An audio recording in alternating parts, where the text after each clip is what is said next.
You're watching Experience Comic Culture and Sales, streaming live daily to Facebook, YouTube, Twitch, and Twitter. I am such a nerd. And it's not the things I like, it's my reaction to the things I like. For instance, I love Hot Toys. Those figures up there. And I have more over there. They're great. They're expensive. I don't get many of them. But when I do, I get the ones I really want. After seeing Ant-Man and the Wasp: Quantumania, I wanted a Kang figure, but they don't have one out yet. So I was thinking I'll get a pop. Well, if I'm going to get a pop of Kang, I got to get a pop of Thanos because they're the two big bads. That's the way my mind thinks. And I get excited and I want to do something. It's like, or I hear a new song and I love the bass line. I got to find out what that bass line is. I got to dig out my bass and I got to try to play it. Those are the types of things. Well, as you guys know, and some of you do, some of you are still newer, I took up crocheting around this time last year, and I get caught up on crochet videos. I literally just signed in to do the show about 2 minutes ago. And that's because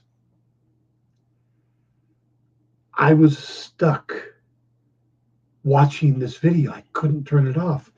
And it's for the dumbest thing. It's for what the lady called a soap sack. And I clicked on it because first thing, what the hell's a soap sack and why would you crochet one? Well, it turns out the idea is it is basically like a sock to go on your bar of soap. And you crochet it. It's a really easy crochet. It's basically a single crochet stitch, which is one of the easiest ones. And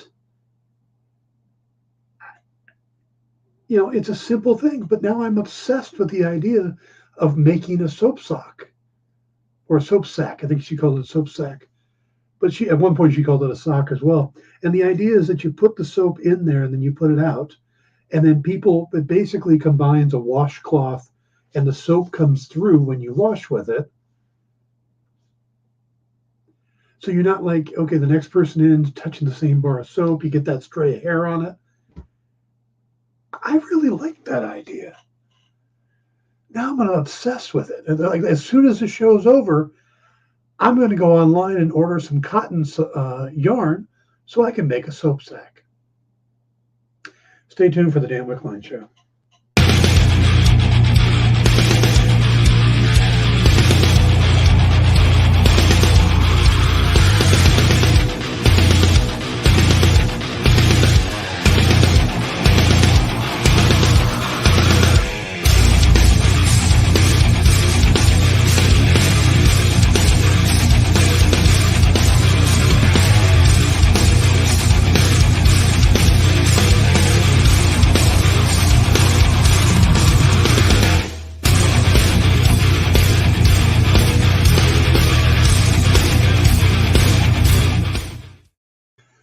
Welcome to the Dan Wickline Show. It is Wednesday, March 29th, and we got an interesting show today. We're going to be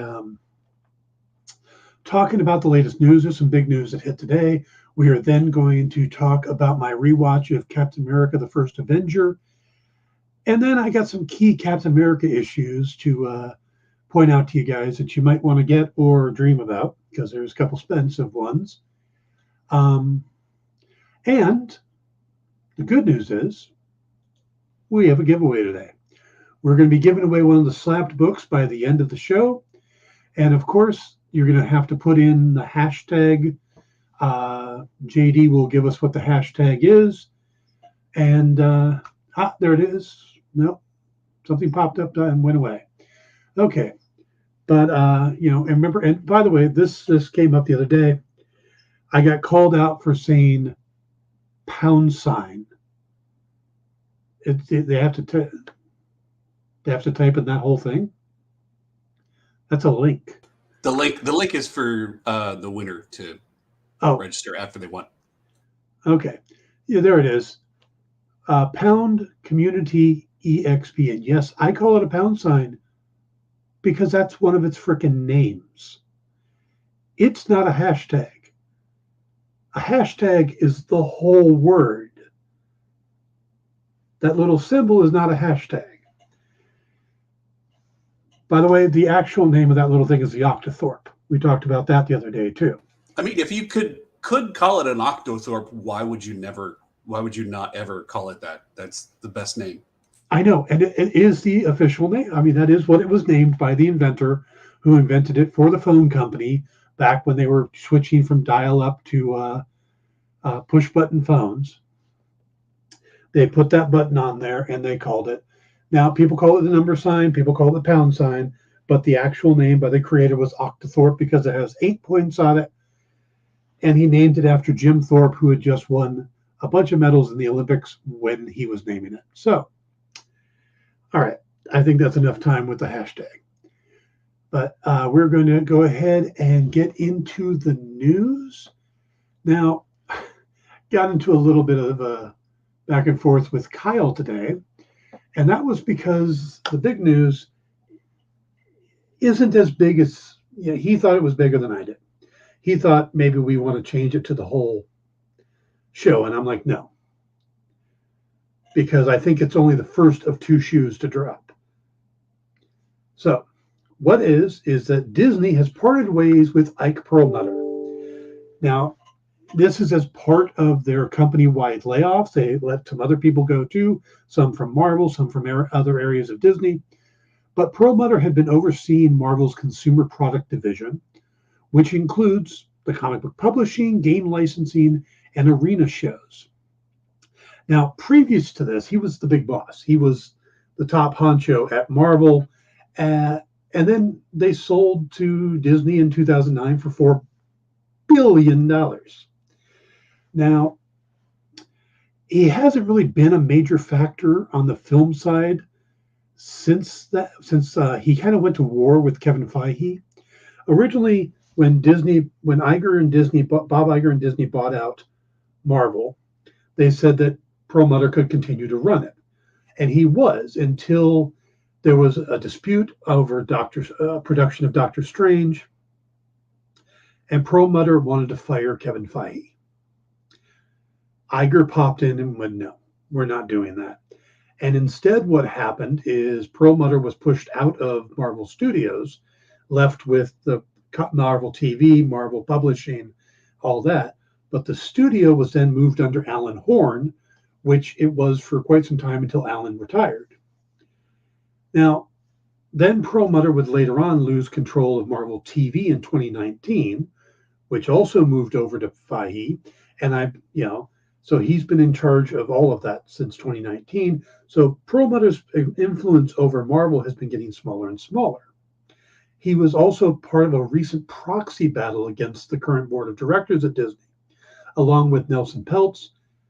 And that was, pushing to kind of change things up. But Peltz backed down after Iger unveiled a new restructuring plan that would actually, they pay off shareholders and stuff like that.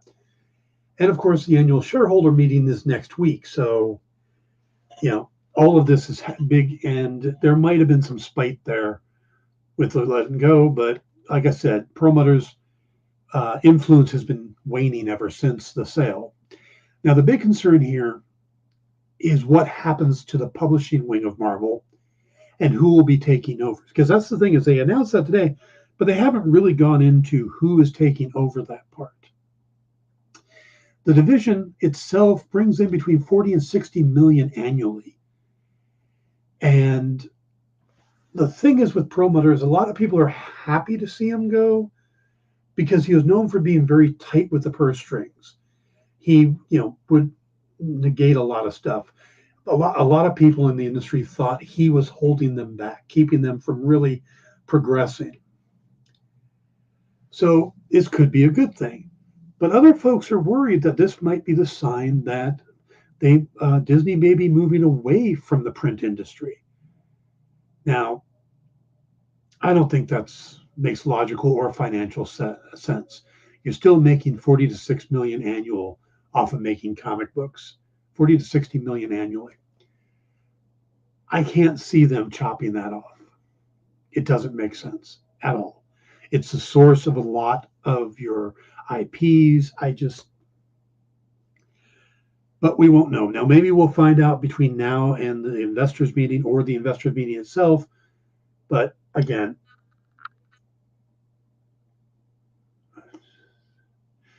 if AR Comics on collectibles is anything to go by, Marvel books have been just terrible lately. Well, that I can't speak about it because I haven't had a chance to read many Marvel books lately. But yeah, them doing less titles and a stronger focus on quality would be good. I don't know about less titles just because I work, I'm a comic book writer and more jobs is always my wish. But all right, so when we find out a little more what's going on, I'll clear the decks and do a show really breaking it all down. But for now, I think until we see what that second shoe is, there's still a lot to wait on. And there's no sense speculating on what might happen. I know that's what the internet is. It's about speculating as a cottage industry, but we're going to let that go. Yeah, please remember to enter the contest. You just got to put in the pound community EXP to get a chance to win a slab book at the end of today's show. Now, moving on, things are looking good for Dungeons & Dragons Honored Among Thieves, as the film has already garnered a 90% critic rating and a 94% audience rating on Rotten Tomatoes. Now, if you're thinking, hey, that's opening this weekend, how does it have that score? Well, there was a preview screening for this a couple weeks ago, having to do with Prime members. I got a thing in the mail too. I could have gone and saw it the Sunday before last. But also there was a screening at South by Southwest. So a good number of people have seen this movie, and the word of mouth on it is great. But the problem is the tracking for the opening so far is kind of meager. It's coming in between 30 and 40 million domestically and about 65 million globally. Now, while those numbers aren't terrific, Paramount is hoping that the positive word of mouth and this push they're doing on social media will draw in more fans and bring up the numbers. Now, one of the things they did, it seems, is they got a lot of influencers, like on TikTok and YouTube and stuff. They got them into the movie, and now they're talking about it on their channels. I mean, I saw yesterday on TikTok a guy who reviews food. He's a chef who reviews other chefs or other people doing cooking stuff. He does that little Stitch thing and reviews what they're doing. And he was plugging Dungeons and Dragons over a video about somebody making not Uncle Roger. Love Uncle Roger. This is somebody else. So yeah, they're really doing a push on it. All right, moving on. Zenescope has a new movie deal. Sony and Screen Gems is in early development on a Paradise Court film based on the horror comic book series from Zenescope, and has enlisted Assemble Media to produce it. This was created by Joe Bruscia, the CEO at Zenescope, and it takes its name from a luxurious, exclusive, gated community where beneath an idyllic facade lies a deadly secret. All the residents are serial killers with unique proclivities and manicured lawns cut as sharp as the knives in their kitchen. Now, there's another book out there like that too that we're reading on in stores this week. But I believe Paradise Court was actually first. This is the second adaptation for the company, who previously partnered with Sci-Fi to do the Van Helsing series, which was based on their graphic novel series, Helsing, and that ran for 5 seasons. Where Monsters Lie. Thank you, Ed. All right. Great news here. Actor Jeremy Renner is actually going to do a sit-down interview with Diane Sawyer, an hour-long special that's going to be first televised on ABC on April 6th, and then it will be available on Disney Plus and Hulu the next day. Now, there's a clip of it out there, and it's a 2-minute teaser for the interview, and you can see Renner sitting in a chair across from Sawyer. He looks pretty healthy. But they go into the severity of his injuries, and it is freakishly disturbing to hear all the stuff from 8 rib broken in 14 places, collapsed lung, pierced liver. And he says, I chose to survive, including saying, you're not going to kill me. No way. Now, the clips also show early footage of Renner in the hospital and his family following the accident. There's the 911 call. I mean, this is going to be a pretty interesting video or interview. So you might want to tune in for that. But the other really good news is that Renner's recovery is going so well, the actor is actually going to attend the upcoming LA premiere of his new Disney Plus series, Renovations, on April 11th, and be part of the Q&A going on there. I'm pretty sure one of the first questions is, how you feeling? But so this all is really good, and he looks good. Now, I don't know how far in the recovery he is, but he does seem to be progressing pretty well. Yes, JD, a stand-up interview would be really cruel. Okay, let's see. We got a couple more bits of news here. Do you guys remember when Warner Brothers bought Disney, or Discovery bought Warner Brothers? And there was a couple animated series in the works, one of them being the new Batman cartoon series. Another one was called My Adventures with Superman. And that was also scheduled for HBO Max, but, well, they didn't kill it. They just said it's not going on HBO Max. And again, in a move to make some money, they have licensed it out, and it's going to find a home on Adult Swim. Now, Adult Swim is already talking about expanding an extra hour. So this is obviously one of the things they're doing. And this is going to join the late night primetime hour block. And then it will be rerun on Toonami. Don't know a whole lot about the show. But again, and we don't even have a release window. But it will be coming. And the series features Jack Quaid from The Boys as Clark Kent and Alice Lee from Zoe's Extraordinary Playlist as Lois Lane. So we got a new Superman movie, animated series coming along with a new Batman animated series.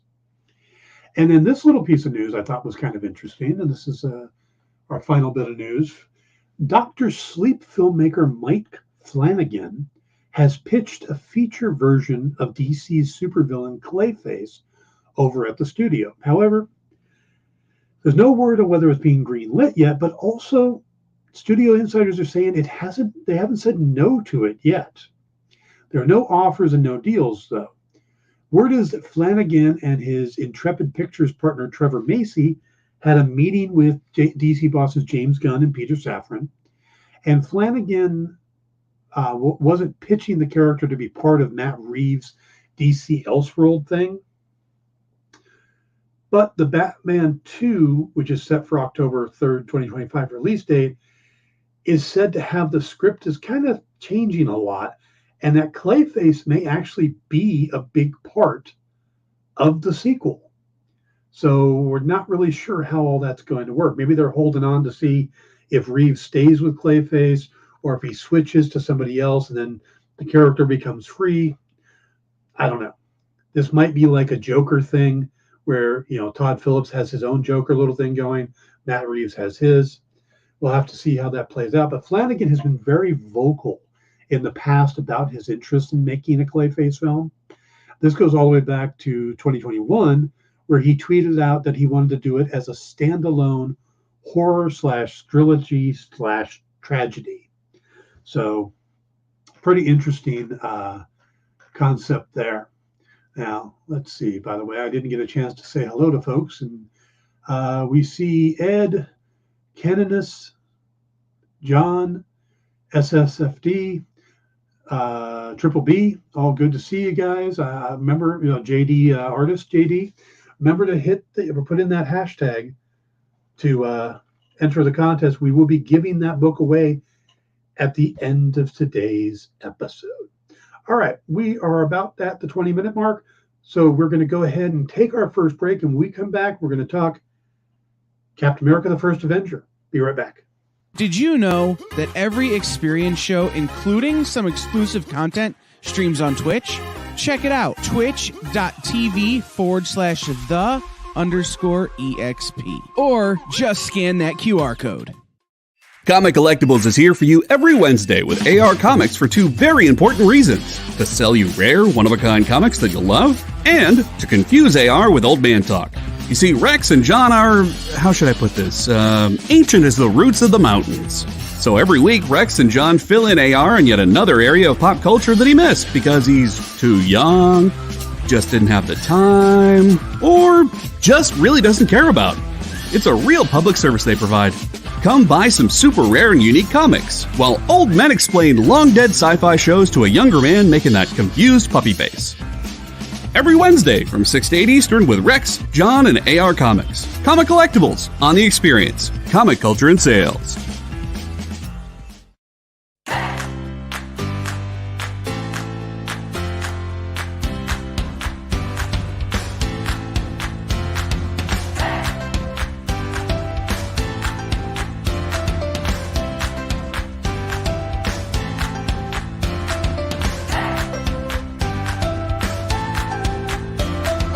There's something for every imagination at your local comic shop.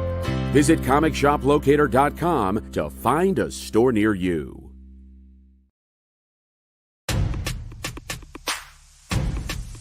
Go follow The Experience on TikTok at @the_EXP1 or scan the QR code on the screen. Our TikTok is like everywhere else we are, except you only have to deal with us for a minute. Seems like a win-win to me.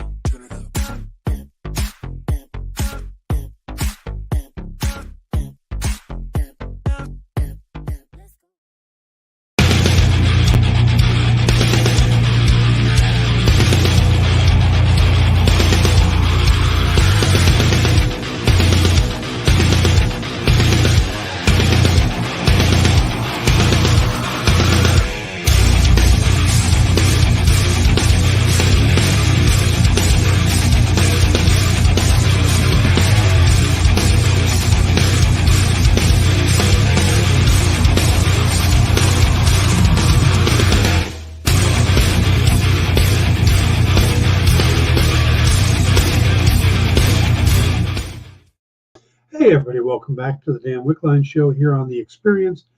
Today we are going to be talking about Captain America, the First Avenger. Nice, JD. We got JD on the board. And remember to stick around all day today. We have Comic Collectibles coming up next with Rex, John, and AR. Is it AR today? Yeah, I think it's AR today. And I don't know about the rest of the lineup. Would you like me to share? Yes, because I'm wondering if we have much of a lineup tonight. I know 360 is probably going to go. He's off because of getting ready for C2E2, and I'm wondering if Henri is off for the. Henri is not off. He specifically said that he was going to be on today, so we definitely have Henri. Okay, because he is at C2E2. Yes. Okay, what about 360? Well, you remember, 360 hasn't said anything yet, but Henri lives in Chicago, so he doesn't have to go very far. I had no idea Henri lived in Chicago. Yeah, so he's at C2E2 tomorrow, but it's not that far. Oh, very good. All right, so we definitely have Comic Collectibles, likely 360, and kicking it with Henri. So you want to stick around for all of that. And there may be more shows doing giveaways tonight. Just saying. Just saying. All right. Let's go ahead and get into Captain America, the First Avenger. Now, this is the fourth movie from Marvel Studios. And where you can look at this cast and think, amazing, everybody they put together.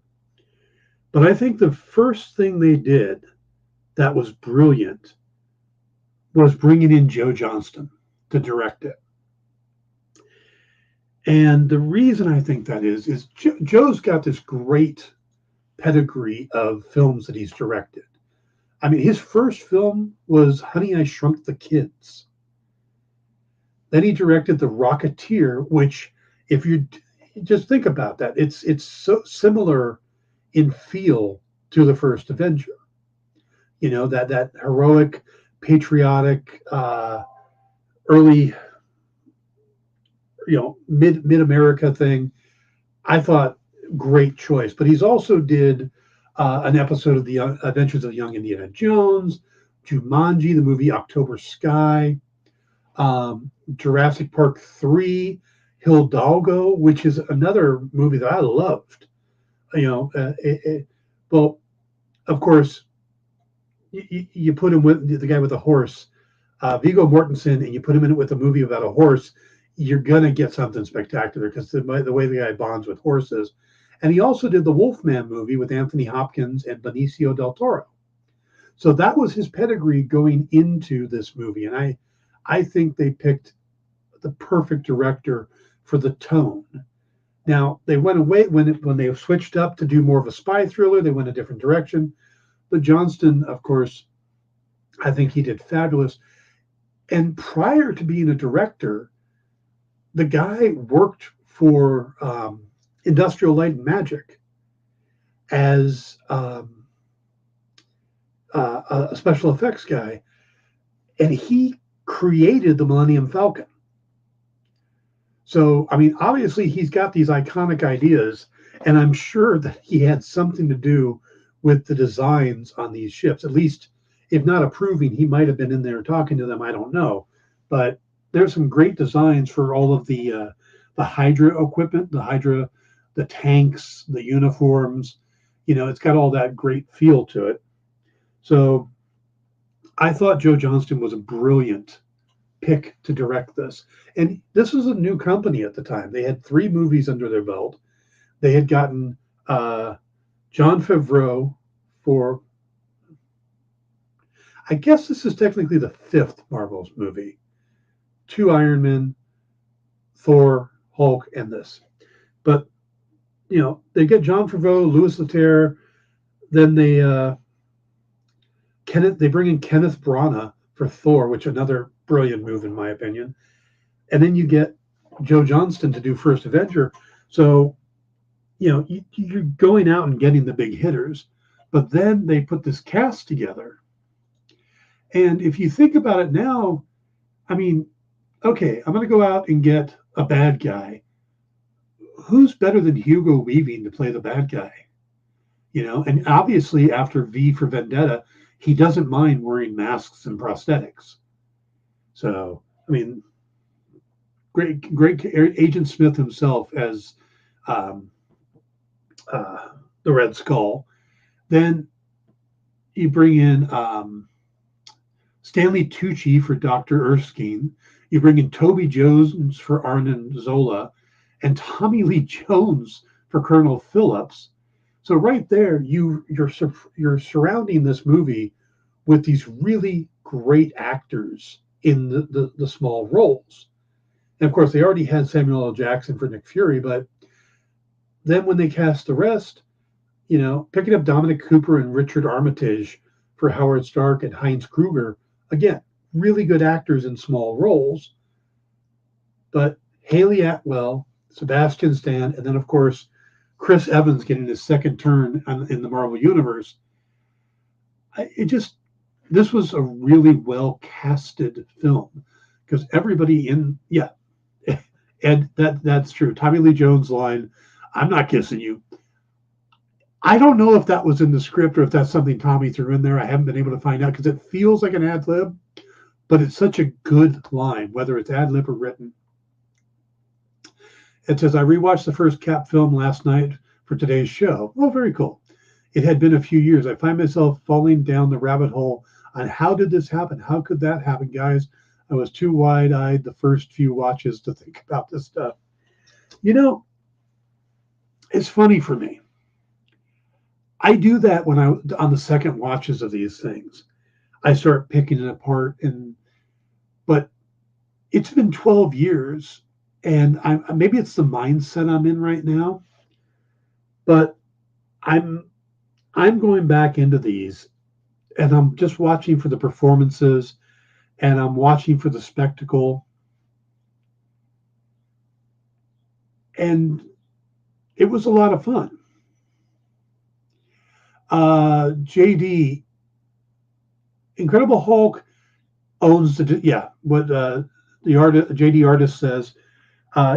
Universal owns the distribution rights, but the Incredible Hulk movie was a Marvel Studios movie. It was the second Marvel Studios movie, and it was under their auspice. Universal's only input on it was they fought on the casting. They actually wanted Mark Ruffalo to be, not Universal. The director and other people involved in the movie wanted Mark Ruffalo to be the Hulk, and Universal refused, and they wanted a bigger name. That's how we ended up with Ed Norton. So when it came back around, they had a chance to recast. They went with their first choice. But yeah, they have the distribution rights only. So it's like I don't think they can go out and do a Hulk movie by themselves. But if Marvel does a movie that says the Hulk on the title, it has to go through Universal. It says, did they ever explain how the Red Skull became the guardian of the Soul Stone with the Space Stone was the one he was messing with in the Tesseract? They've never come out and said it. Now, there's a lot of possibilities what the answer is. But no, they've never come out and said it, and it leaves a lot of questions. This is most of the Marvel Universe. You could sit there and ask questions. But you also have to remember how it was created. When this movie was made, there wasn't a plan for Thanos and the Infinity Stones. The Tesseract wasn't an Infinity Stone at that point. It was basically the Cosmic Cube, and they thought the Tesseract was a better name for it. And the Cosmic Cube, of course, is a huge thing for Red Skull and for Captain America. So it made a lot of sense. But once they started moving forward with the whole idea of Infinity Gauntlet, then suddenly they went, well, wait a minute. We could make that an Infinity Stone. And I think similarly, that's what happened in Thor: The Dark World. I don't think the ether was necessarily planned to be a stone until the first script was done. And then somebody, the higher ups went, wait a minute, we can work this in. And it was kind of melded in because it's not a stone. I mean, it's a liquid, and it doesn't make a lot of sense for it to be a liquid, but lots of people don't realize Hugo didn't come back for Infinity War. It was a sound-alike. Yeah, the actor is Ross Marquand from The Walking Dead, and he did the voice and stood in for Hugo. But the reason he didn't come back is not because of a contract dispute or that he didn't want to come back just for a bit part. So there's a good chance that if they decided to make a big Red Skull return, that there's a chance Hugo Weaving would return for it. But so I think the whole thing is that they left it a little vague on purpose at the end of First Avenger of what happened to Red Skull in case they wanted to use them again. There's certain villains you don't kill. Marvel's big on killing their villains because they're like, look, we're never going to get back to this guy. But there's some people you don't kill, and Red Skull is one of them. You don't do a one and done with Red Skull. You wouldn't do that with Doctor Doom either. So I think that's why they left it kind of vague. And then when they were doing the Avengers movie, Infinity War,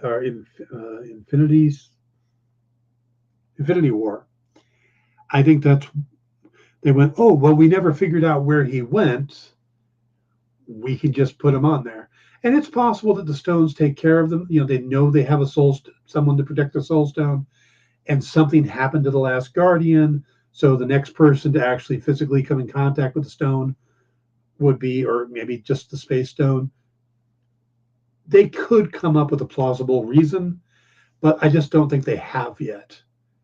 You know what I would love to do is I would love to put together all the holes in the Marvel Universe and then get Marvel to let me have access to the writers and stuff, and do basically a book that filled in all the gaps. They'll never do it. I would have a blast writing it and interviewing these guys and stuff, but I can't see them doing it. But it would be really fun, and I think it would sell well, because I think there's a lot of people like Ed and myself who have these questions, and I think it would be awesome to actually put out a book with those answers in it. It's like, for me, I'm still trying to figure out why Obadiah Stane tried to kill Tony Stark. Now, afterwards it would make sense, but he tried to kill him before he had made the Iron Man suit. So what was his purpose for killing him at that point? Tony was a playboy guy running around and doing what he was, and inventing stuff and not bugging what he was doing. So unless Obadiah Stane was part of Hydra, I don't see why he would do it. So, but again, I've got questions too.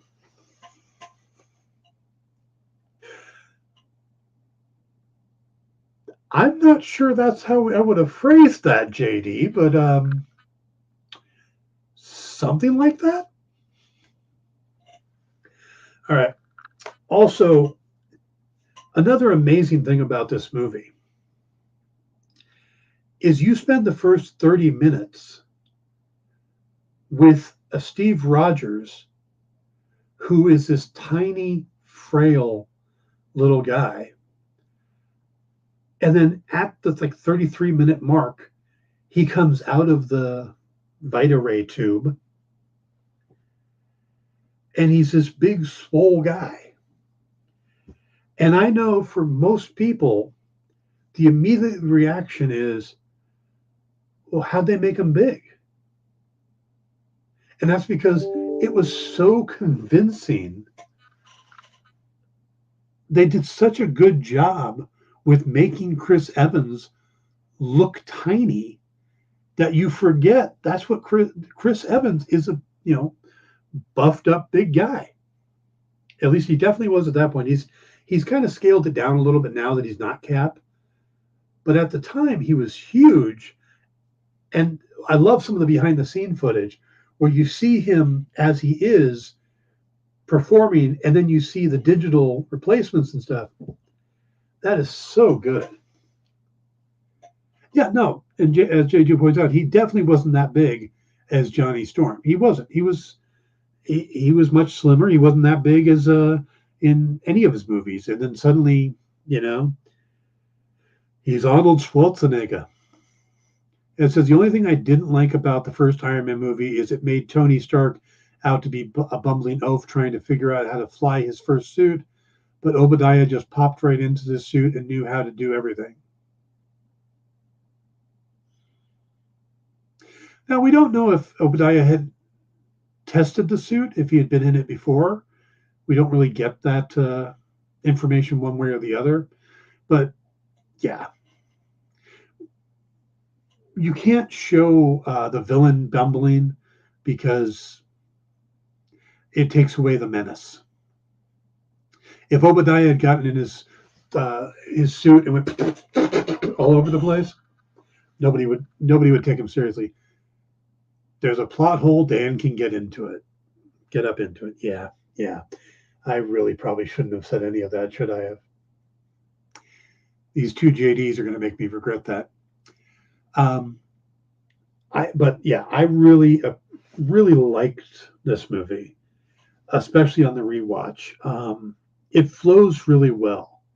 And that was the thing. I put it on and it just went, it just, again, I can pick apart these movies, and I do that on the second time, anytime I watch it. And I always watch these movies close together, back to back. I'll watch them in the theater. They come out. I'll pick them up on Blu-ray. I'll get them on, I'll see them on Disney Plus or whatever the streaming service at the time had it. And I'll start picking apart the plot because that's what I do. I'm a writer. It's a natural thing for anybody, but as a writer, you almost can't help it. But I've gotten to that point. It's been, like I said, 12 years since the movie came out, and I'm really just kind of laid back on it now. And no, I appreciate those things, Ed. Rhodes did it too, and so did Pepper. It's like everyone knew how to use it but Tony. Yeah, again, there's a chance that that's not the first time they're in their suits. Plus, you also have to think that maybe Tony didn't have the technology exactly right on that one, but got, figured out the stability and stuff a little better by the time he built the other suits. Always a possibility. But again, you can figure out answers for that if you want. There are some questions that haven't got answers, and but yeah. There is some great stuff in there. And this is kind of the start of Marvel. I mean, that's the thing, is that Marvel did these movies and they got lead actors that they could keep around a while, but they were also big on getting the best actors to be the villains. And overall, that's worked really well when they've given the time for the villains to be villains. Like Thor: The Dark World wasted Christopher Eccleston because they didn't give enough time with him. They didn't. They had all that extra stuff going on. There was a conflict between the director and the studio, and there was a different director before it. So it was really Jarvis that had to learn how to fly. That's true. Probably was. And he does it really well now as the Vision. So when they take the time to give an actor a decent part as the villain, they're phenomenal. And you can look at stuff like Hela, Killmonger, Red Skull, Thanos, when they do it right. But a lot of times they kind of rush through, especially in the origin movies. And that's the thing, is that they did a really good job giving Hugo Weaving the opportunity to be a good villain. And then, of course, he made the best of it. JD Artist says, I love the first 30 minutes of CA, but the moment he gets his serum, it becomes a kid's movie with the underwater sub and the laser beams. I felt like this was the biggest missed opportunity of the Marvel movies. Let me think about that.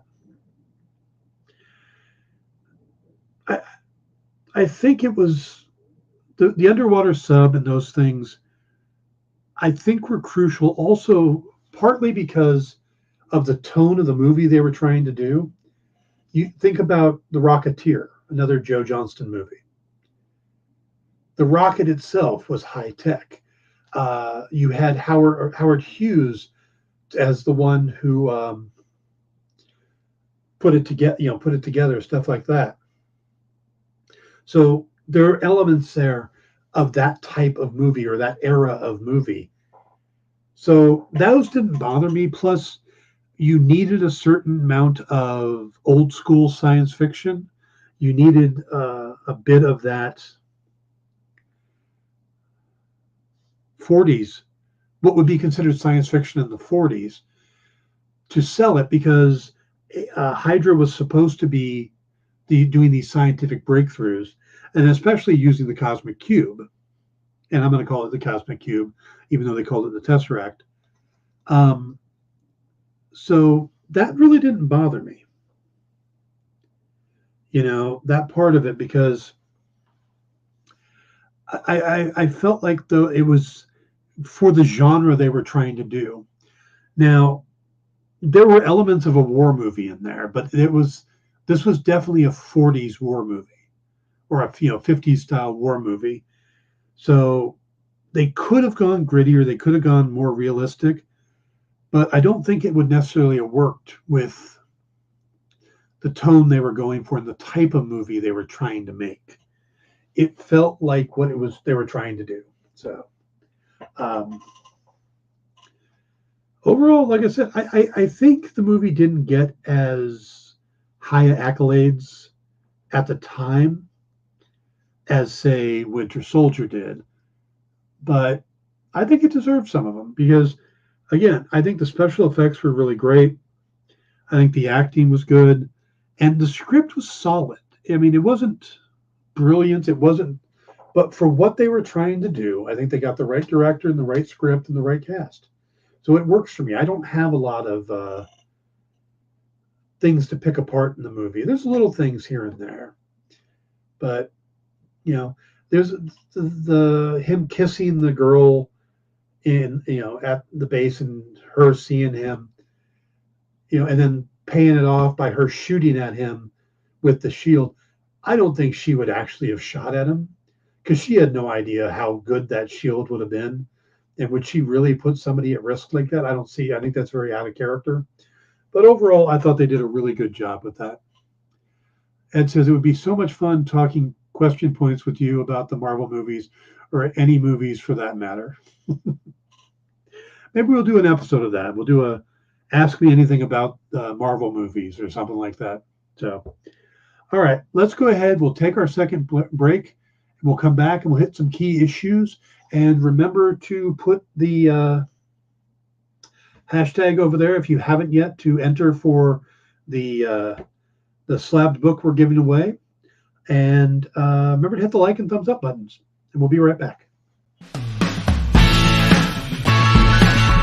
Join the party. Head over to our link tree to find all the links for everywhere the experience is all the time.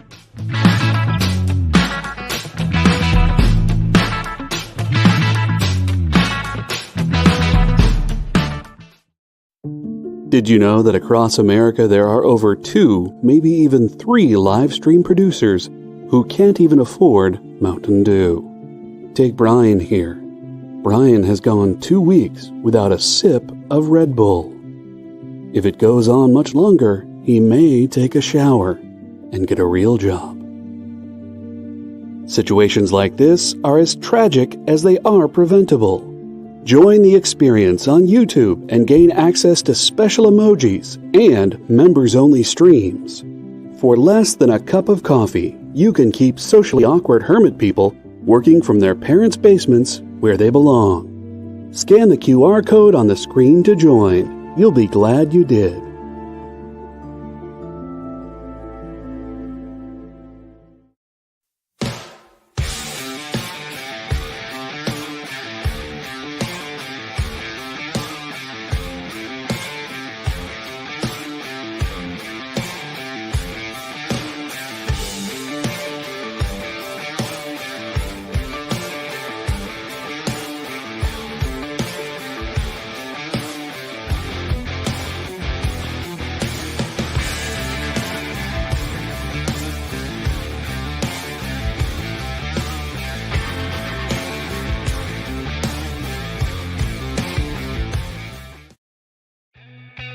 Programming on the EXP is made possible by viewers like you, or your local comic shop, or that Kickstarter you backed, or the publisher you like, or comic industry professionals who want to share a message with the world. Really, anyone who wants to advertise with us can. If you're interested in seeing a product you know and love, or are creating, or are publishing, or are involved with, advertised here on The Experience, and having your message shared with our viewers, please reach out by scanning the QR code below or visiting our website and using the contact form.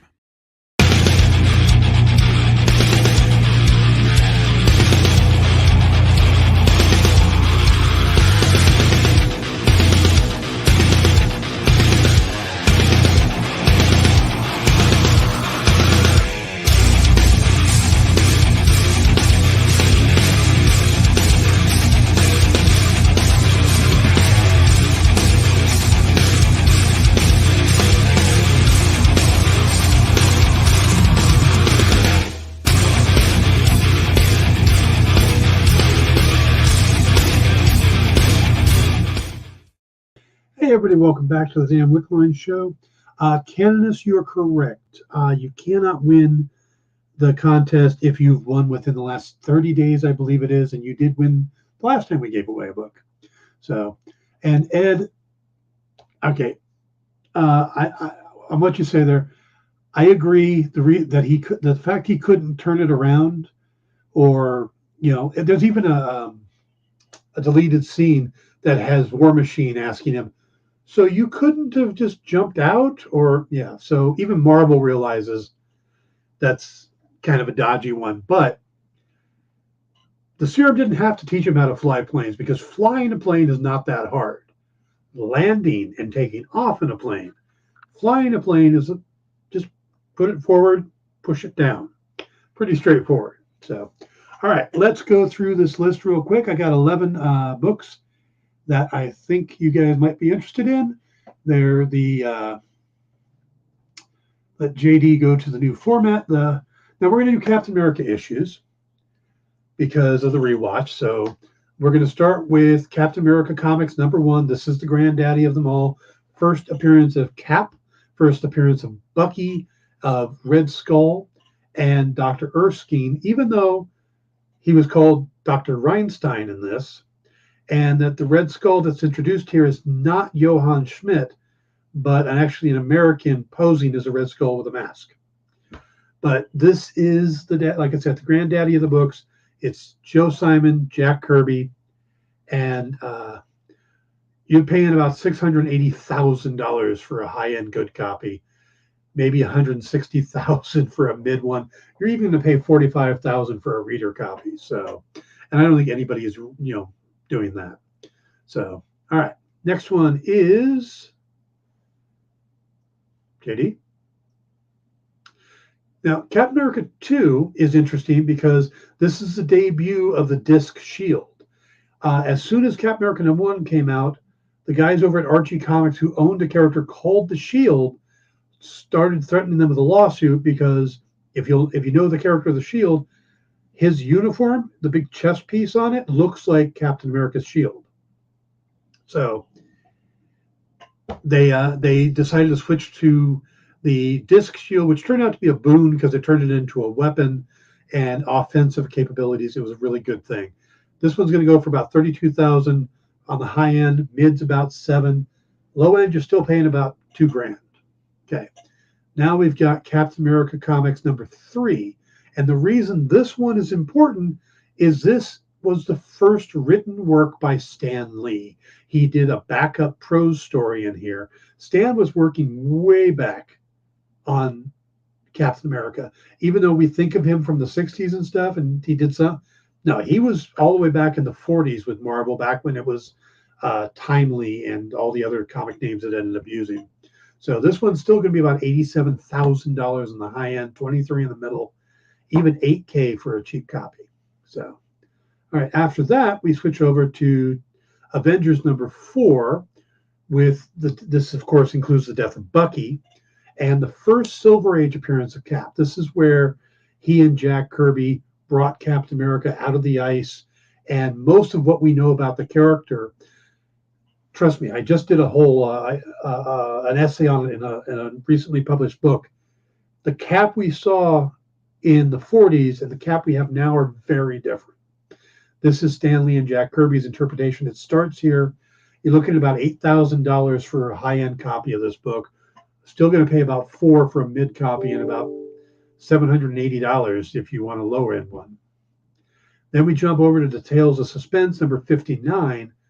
This is the first time Cap had a solo story in the Silver Age.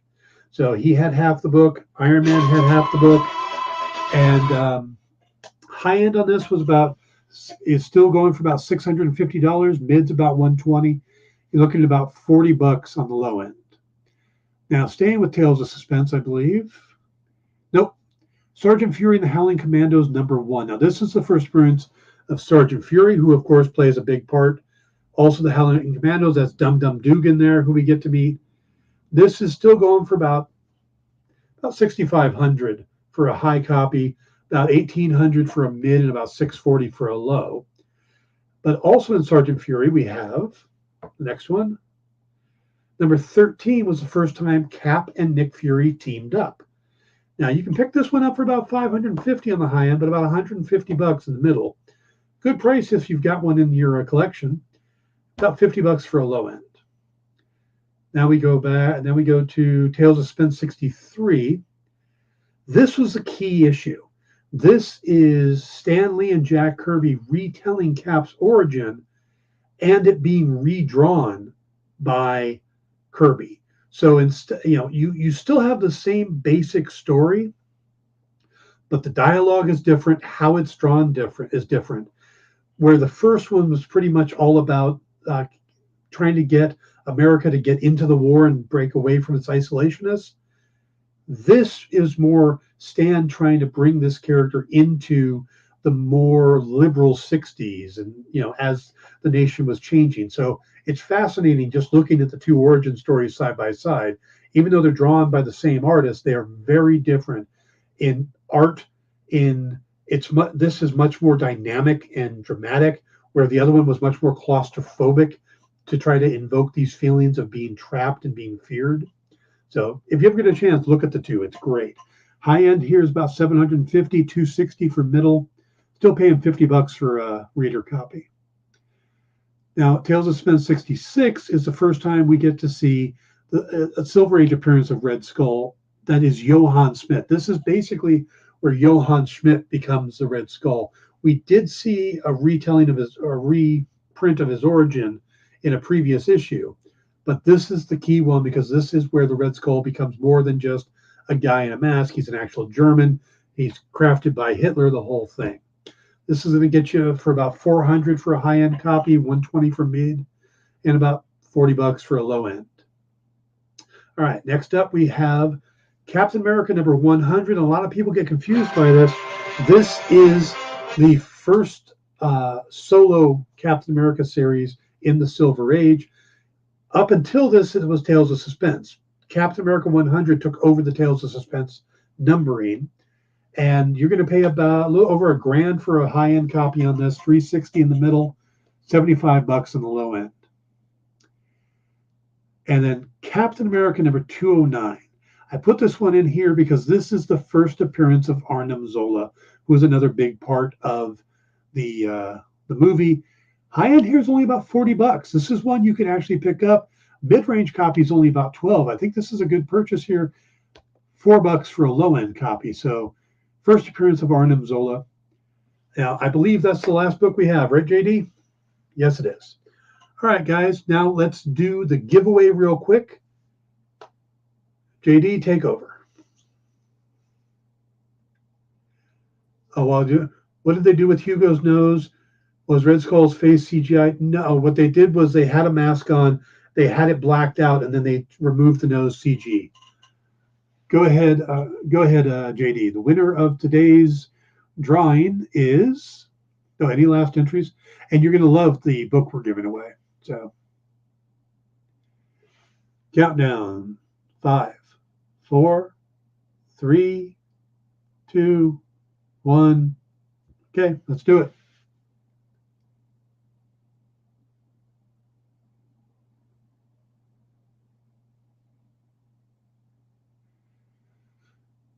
SSFD. Congratulations. And the book is, this is the Captain America Anniversary Tribute number 1. I believe the cover is done by Mark Brooks.